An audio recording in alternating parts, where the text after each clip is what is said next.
sad.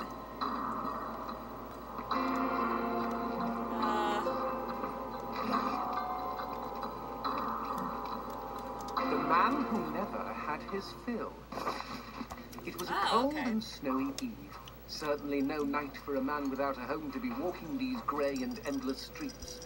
Inside the pizza parlour, George Reed spun a lively tune on his harmonica. Glad that he's reading it, because the phone's actually a little too tiny for me to actually read excitedly at the harmonica on my TV. man as their parents glowed with approval.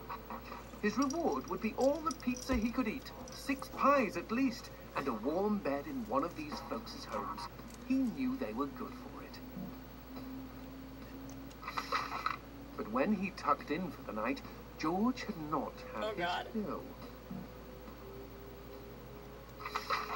As the years and calories stacked up, most men would have got older and fatter. Yet for all he consumed, George only got thinner as he washed from town to town. It's like that movie Thinner. Tapeworm. Tonight he plied his trade with some grannies and orderlies in a nursing home. Hoo-ah! His harmonica filled the room with joy.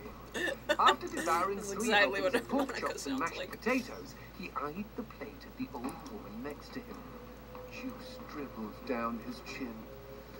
Go ahead, Georgie, she said. You're such a good boy. You shouldn't have to starve. But George had not had his fill. Early the next morning, he was already on the freeway with his thumb in the air. Where are you headed? Said the man in the truck. Nowhere, said George. Anywhere. It was a new decade, and tonight George played to an all but empty bar in the city. He had lost a lot of weight. Afterwards, the only woman in the joint took the stool next to him and asked him his name. The bartender leaned over the counter. You don't know this guy, Mary. George is famous, been all over the tri-state area. With a wink, he added, man's insatiable.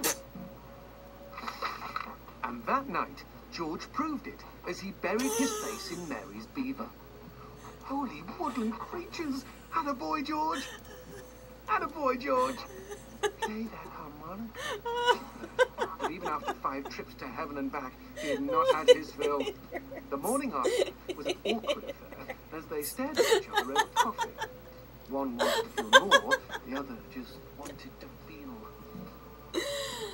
Oh, Christ. In his final days, George was all skin and bones. I can relate, except for the skin part. His last meal had been a mistake. It was on a sidewalk one night in a small suburban town that he came across the boy. Hungrily, and with an agonized grimace, he opened his mouth to beg for help.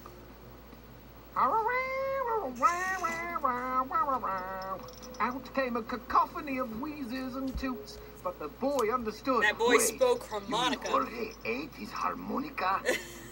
Once he was alone, George Reed looked at the candy bar he held in one hand and began to cry.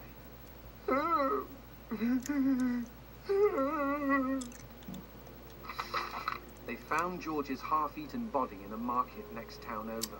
Wow. In one hand he held a knife, in the other a fork. Chunks of flesh had been torn from his chest and his arms. Blood framed an eerie smile.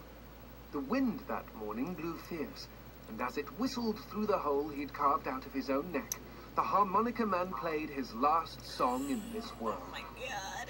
There were Gawkers, and many knew him.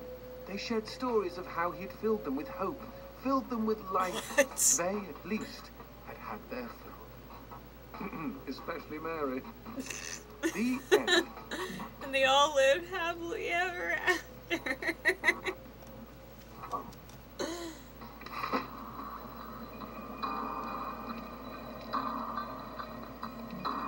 What does one do with themselves after a moment like that?